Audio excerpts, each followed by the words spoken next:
반갑습니다. 경매 채널 김도현입니다. 자, 이번 사건은 부산 진구 부전동에 있는 더 샵 센트럴 스타의 사건입니다. 보겠습니다. 자, 먼저 사건 내역 한번 보겠습니다.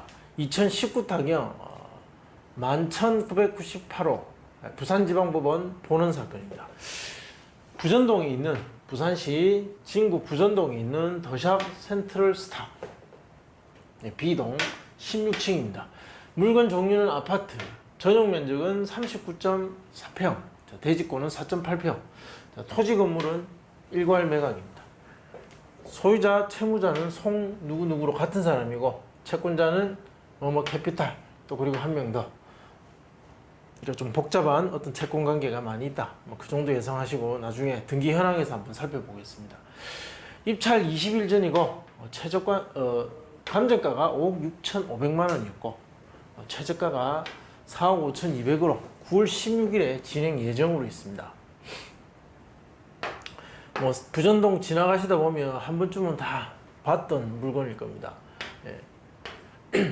자, 이 아파트 경매 물건이 접수되고 지나오면서 접수됐던 경매계에 접수됐던 신청 이력입니다. 감정평가서 제출, 배당 요구권자의 권리 신고 및 배당 요구 신청서 제출, 이런 내용들입니다. 점유자 이 누구누구 권리 신고 및 배당 요구서 제출, 주택임대차 계약서를 제출했다고 합니다. 요거 자, 임차인이 하나 있는 것 같습니다. 그 흔적을 하나 발견했습니다. 나머지 근저당, 가압류, 근저당 이런 것들은 나중에 등기 현황이 보고 후순위라면 모두 소멸할 권리들이기 때문에 특별하게 어떤 주의를 기울여서 살펴봐야 될 권리는 아닌 것 같습니다. 자, 한번 보겠습니다. 매각 물권 명세서 봐야 됩니다. 자, 임차인이 하나 있는 걸로 보이는데, 자, 매각 물권 명세서에 보니까 이 누구누구, 자, 이 사람이 권리 신고를 했었습니다. 자, 특이한 것은 일부 방 한 칸이라고 되어 있습니다. 방이 3칸 아니면 4칸일 텐데, 보통 이 정도 평수면 한 4칸 정도 될 텐데, 그 중에 한 칸을 임대차 계약을 체결하고 점유하고 있다. 이렇게 되어 있다고 이제 신고를 한 것 같은데, 예전에는 이런 식으로 방 한 칸을 임대차 계약해가지고 이 보증금 금액을 최우선 변제금 그 이하로 해서 이거라도 조금 더 받아보려고 채무자, 소유자가 이런 장난을 많이 했었습니다. 자, 이 케이스를 장난이라고 단정적으로 말할 수는 없습니다. 다만 우리가 상식적으로 봤을 때 다른 사람이 살고 있는 집에 방 한 칸을 임대차 계약해서 모르는 사람과 아파트 한 가구 안에 같이 산다는 것이 이게 쉬운 일이 아닙니다. 모르겠습니다. 할 수도 있겠지만 요즘 같은 세상에 쉽지 않은 일인데 이렇게 했습니다. 자, 이거 있습니다. 이게 있음으로 인해서 입찰하고자 하는 사람들은 머리가 굉장히 복잡해집니다. 이거 다 봤는데 특별히 중요한 문제 아니지. 2천만 원 이거 다 받을 텐데 내보내는 건 문제가 없을 거다. 라고 생각하실 수는 있습니다. 그러나 만약에 채권자가 이것을 가장 임차인이라고 주장하면서 배당을 못 받게끔 이의를 신청하고 이 사람과 소송을 지리하게 끌고 간다면 명도하는데 시간은 상당히 걸릴 수 있습니다. 자, 한번 보겠습니다. 자, 등기 현황. 먼저 날짜 보겠습니다. 자, 여기 놓치면 안 되니까. 자, 대항력 확인해야 되겠죠. 2018년 12월 7일. 확정일자도 2018년 12월 7일입니다. 배당 요구는 했습니다. 보증금은 2천만 원. 자, 여기 보시면 2018년 12월 7일. 자, 근저당 2011년 9월 9일. 이것이 말소 기준 권리입니다. 2018년 12월 7일. 자, 이 임차인의 전입일 한참 뒤집니다. 한참 뒤에 들어왔습니다. 2018년 12월 7일 같으면 이 정도 되겠죠. 본격적으로 가압류들이 들어오기 직전 2018년 12월 7일이니까 각종 카드나 뭐 은행 가압류들이 들어오기 직전에 넣었다.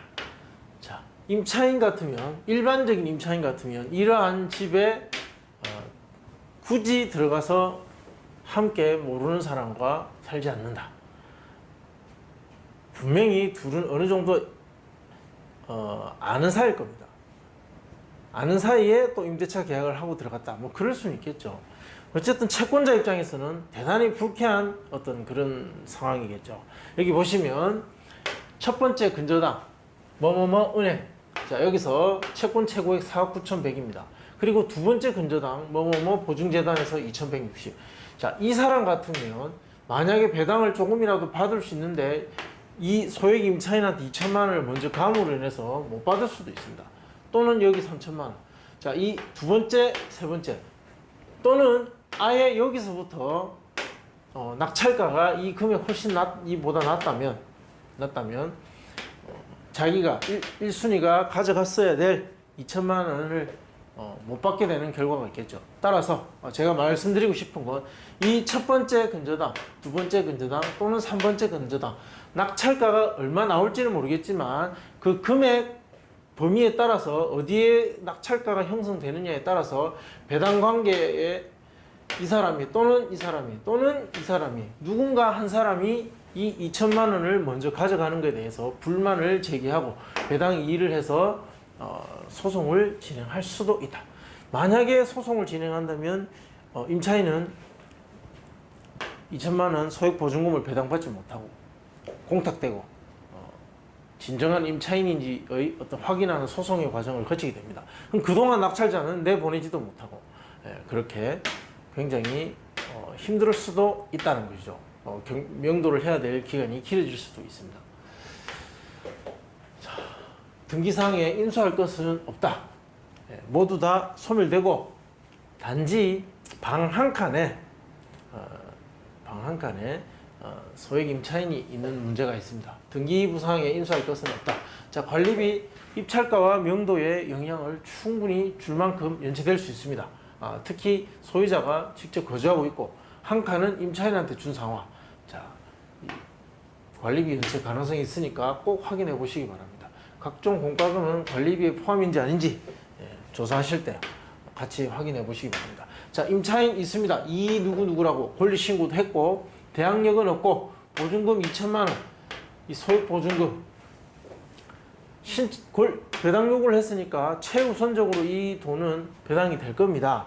그러나 누가 봐도 이상하다. 자, 그러면 채권자 중에 배당에 불만이 있는 사람이 이 돈 주면 안 된다. 진정한 임차인인지 보자 라고 싸움을 걸어올 수도 있다. 자, 그러면 그것이 정리될 때까지 이 임차인은 쉽게 내보내기 어려운 상황이 됩니다.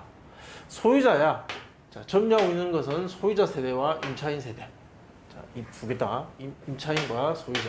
자, 이 소유자 명도하는 것은 문제가 없지만 임차인이 혹시나 배당과 관련된 채권자들과의 다툼이 발생한다면 조금 시간이 지체될 수 있다. 자, 그 점 때문에 입찰하는 사람은 조금 조심하셔야 됩니다. 자, 명도 대상자, 소유자 세대와 이 누구누구 임차인 세대입니다. 자, 소유권자고 대항력이 없는 임차인. 자, 근데 이 임차인은 소액 보증금이 최우선 변제에 해당하는 소액 보증금에 해당하는 임차인입니다. 자, 잔금 납부 1에서 약 3개월 정도 소요되는 게 통상적이지만 배당이 되지 않고 공탁되고 소송으로 연결이 된다면 이 시간이 좀 더 길어질 수 있다. 자, 명도 비용 강제 집행한다면 한 500에서 600 정도 예상이 됩니다.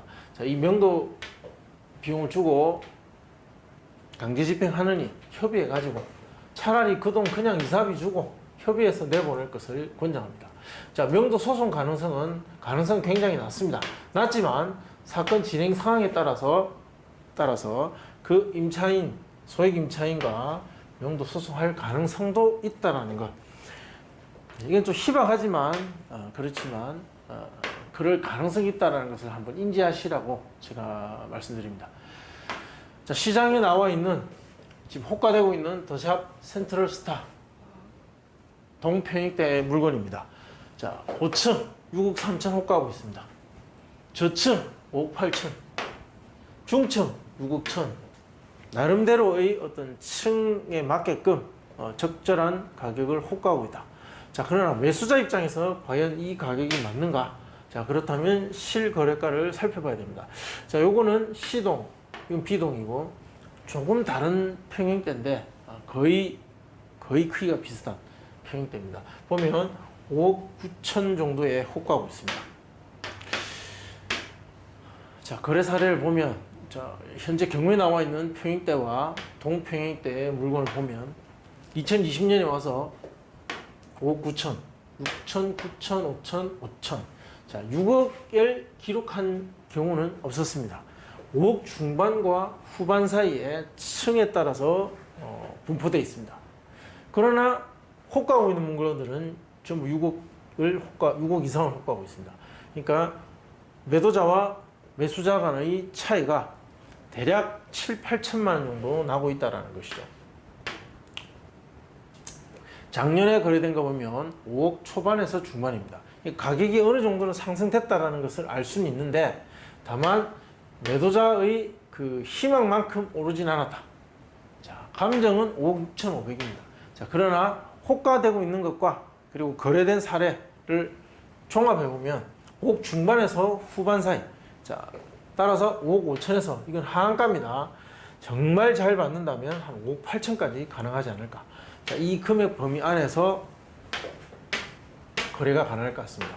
자, 낙찰 사례 분석을 해보면 더샵 센트럴스타 2020년 8월 13일과 5월 28일에 각각 하나씩 있었습니다. 전용 면적 47.1평과 46.7평, 자, 30층, 11층, 자, 북서 북동 방향에, 방향은 조금 좋지 않은 그 라인이었습니다. 자, 이때 낙찰가는 자, 낙찰 그 차수는 2차와 1차였습니다. 자, 이때 경쟁률은 6대1이었고 1대1이었다. 자, 1차에 낙찰된 것은 단독으로 입찰됐습니다. 단독으로 입찰할 만큼 가격이 많이 올랐느냐 한번 살펴보면 감정가가 5억 7,500인데 실제 거래가 가능했던 금액은 6억 3천이다. 그러니까 감정보다 조금 올랐습니다. 지금 여기 있는 것들은 우리 경매에 나와 있는 것들보다 조금 더 큰 평수입니다. 따라서 몇 천만 원 정도 더 비쌉니다. 자, 이때 낙찰가는 5억 8천이었다. 자, 92% 정도고 감정 6억 3,500일 때 거래 가능 금액은 6억 5천이었다. 그러니까 조금은 올랐습니다. 조금은 올랐고 낙찰가는 91% 정도. 그러니까 90% 조금 상회하는 금액에서 낙찰되고 있다. 자, 이것을 가중평균 구하면 91.76 정도 되는데 자, 하한가 5억 5천을 여기다 적용해 보면 5억 967만 원, 자, 거의 5억 1천만 원 정도 됩니다. 상한가 5억 8천 정도를 적용해 보면 5억 3,700 정도. 자, 정리하면 이렇게 됩니다. 이 물건이 지금 입찰장에서 예상되는 매수자들, 그 사람들과 경쟁을 했을 때 이 정도 금액 범위 안에 들어올 가능성이 높다. 거래가 된다면, 실제 매매 거래가 된다면 5억 5천에서 5억 8천 사이가 될 가능성이 높고 이것을 경매로 매각한다면 이 금액 범위 안에 들어올 가능성이 높다라고 정리할 수 있겠습니다. 자, 여러 번 말씀드리지만 낙찰가는 나의 예상되는 경쟁자, 자, 그들의 머릿속에서 결정된다는 것. 따라서 물건을 분석한다기보다 낙찰가를 분석할 때는 경쟁자들의 머릿속을 분석한다. 자, 이렇게 생각하셔야 됩니다. 자, 궁금하신 점은 댓글로 남겨주시면 답변해 드리겠습니다. 자, 좋아요, 구독 신청 부탁드립니다. 감사합니다.